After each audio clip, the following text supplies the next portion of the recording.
हो चुका है। हम सभी अभी कुंडपुर सिद्ध क्षेत्र पर विराजमान है। सिद्ध क्षेत्र से क्यों कहा गया? क्योंकि यहां से श्रीधर केवली मोक्ष गए। अब प्रश्न कई बार उठता है कि श्रीधर केवली कब हुए होंगे, कब हुए, किसके काल में हुए? जब हम ग्रंथों को खोलते हैं, ग्रंथों की ग्रंथि खोलते हैं, तो हमें त्रिलोय प्रणति नामक ग्रंथ है। कौन सा ग्रंथ है?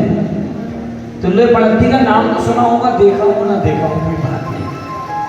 त्रिलोय प्रणति नामक ग्रंथ में गाथा नंबर 1471, गाथा नंबर 1471 में हमें वर्णन प्राप्त होता है कि श्रीधर केवली कुंडलगिरी कुंडलपुर से मोक्ष गए। कहां लिखा है ये? त्रिलोय प्रणति नामक ग्रंथ है। अब कुछ लोग बोलते हैं अंतिम श्रुत केवली, क्या बोल देते हैं? तो यहां प्रश्न उठता है कि महावीर स्वामी के बाद कितने वर्ष तक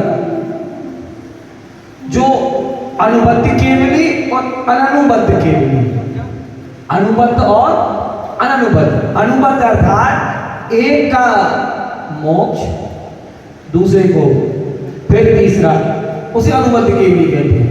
केवल 3 अनुबद्ध केवलियों के नाम हमारे पास में ग्रंथों में मिलते हैं।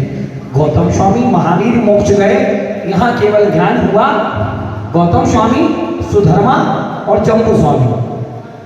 कितने केवली? 3। बड़ा नाम लिया। 3 केवली मोक्ष गए। उसके बाद अनुबद्ध और भगवान के समूह शरण में और भी केवली थे। भगवान के समूह शरण में और भी केवली थे, वो 700 थे। कितने थे? जब भगवान की दिव्यध्वनि खेल रही थी तो भगवान के समूह शरण में 700 केवली थे। अब संदेह यहां होता है हमें श्रीधर केवली के जीवन चरित्र पर या उनकी मुक्ति के स्थान पर या कब हुए होंगे, ये प्रश्न हमारे दिमाग में हमेशा घूमता है। ग्रंथों को कई बार हम लोगों ने पलटा उल्टा, तो जब देखा कि महावीर स्वामी के बाद में 683 वर्ष तक उनका मूल संघ स्थापित रहा।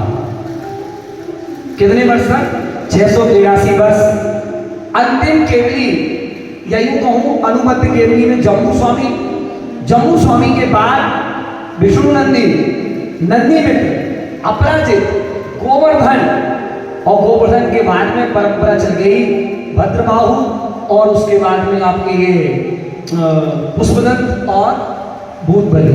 हमें यहाँ तक की परंपरा प्राप्त हो जाती है, कुंद कुंदामनाएं प्राप्त हो जाती है, और भी जो उस समय में और पट्टावलियाँ चलती थी।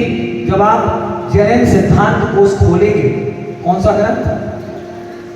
जैनेन्द्र सिद्धांत कोश, जब आप उसके शायद 3 भाग में प्रकाशित है, उसको जब आप खोलेंगे तो आपको एक एक परंपरा, एक एक शब्द आगम का आपको प्राप्त होगा। अब हम आते हैं मूल बात पर कि ये चरम केवली कैसे हो गए, अंतिम केवली कैसे हो गए? जब अंतिम शुद्ध केवली भद्रबाहु को कहा, किसको कहा? तो इनको केवल ज्ञान या ये केवली यहां से कैसे हो गए और यहां से मुक्त कैसे चले गए और ये कब हुआ? तो यहां पर केवल मात्र एक ही इसका उत्तर मिलता है कि इनका ना तो हमें कहीं प्रमाण मिला, ना कुछ प्रमाण मिला। तो जो 700 केवली थे महावीर के समूह शरण में, क्या थे? उन 700 केवलियों में श्रीधर केवली भी थे। आई बात समझ में? हम यहां अंतिम बोल देते हैं, क्या बोल देते हैं? अंतिम श्रुत केवली, क्या बोल देते हैं? या अंतिम केवली बोल देते हैं। लेकिन अंतिम श्रुत केवली तो भद्रबाहु को कहा, वो स्पष्ट कहा, उनके काल सारा प्रमाण उनका मिलता है, श्रीधर का नहीं मिलता। तो हम तो केवल मात्र यही मानेंगे कि ये श्रुत केवली, ये केवली तो थे, लेकिन ये भगवान महावीर स्वामी के समय के केवली थे, और उनके समूह जो 700 थे उन्हीं में से वो केवली थे। तो आइए चलते हैं, बोली श्रीधर केवली भगवान की जय हो। मैं आज जो पूजा पूजा करूंगा, वो मन से बनाऊंगा, मन से गाऊंगा, है ना। कहीं लिखी नहीं है, कहीं मेरे पास में कोई पुस्तक भी नहीं है। आइए चलते